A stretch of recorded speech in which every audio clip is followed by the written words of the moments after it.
जगू आजी आहे तरी कोण? जगदंबा. जगदंबा.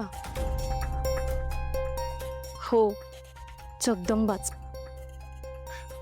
नाही म्हणजे त्यांचं खरं नाव जगदंबा खानोलकर, कोकणातल्या जगदंबा खानोलकर.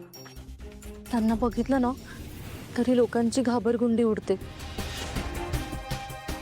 बाबाच बघितलं ना किती घाबरतात ते. बाबांवरून आठवलं की त्या बाबांना चंदू म्हणाल्या.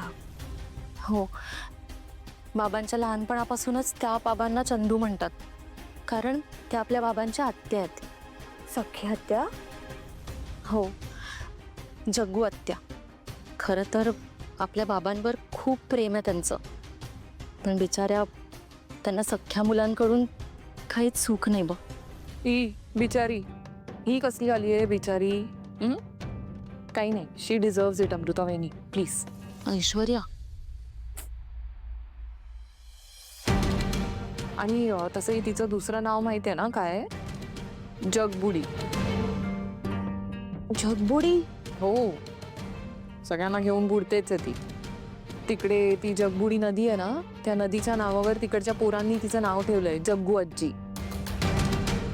सगळं बुडवायलाच आली आहे ती, कोणाला बघू देत नाही. काय म्हणे तर जग्गू आजी आली आता आपल्या डोक्यावर बसायला. पण या जग्गू आजींना सगळे इतके का घाबरतात? सांगते. आपल्या बाबांची आई गेल्यानंतर आत्यांनीच त्यांना लहानाचं मोठं केलं. शिक्षण वगैरे सुद्धा त्यांनीच बघितलं. आपल्या बाबांना खरं तर खूप मदत केली आहे त्यांनी. पुण्यात बिझनेससाठी जागा सुद्धा आत्यांनीच दिली. पण आता आत्यांना असं वाटतं की बाबा आता मोठे बिझनेसमॅन झाले आहेत म्हणून बदलले आहेत. खरं तर जग्गू आजींची शिस्त खूप कडक आहे. खूप कठोर सोहळं पाळतात त्या. जरा चूक झाली ना की फटकेच बसतात. आपल्या आई पण त्यांच्या शब्दाबाहेर नाही आहेत. म्हणजे जग्गू आजी चांगल्याच कडक आहेत तर. हो ना, म्हणूनच सगळे खूप घाबरतात त्यांना. त्यांनी आपली परंपरा खूप जपली आहे. त्यांना सगळं ना वेळेत लागतं. मॉडर्न असं काहीच चालत नाही त्यांना.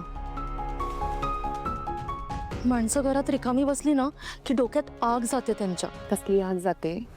ह्या अशा हट्टी स्वभावामुळे त्यांच्या मुलांनी त्यांना घरातून काढून टाकलंय. आता आले तिथे आपल्या डोक्यावर बसायला. मग आता मॉम नाही आहेत तर मग ह्या जग्गू आजी आल्यात आपल्या डोक्यावर बसायला. मग हनीमूनचं काय?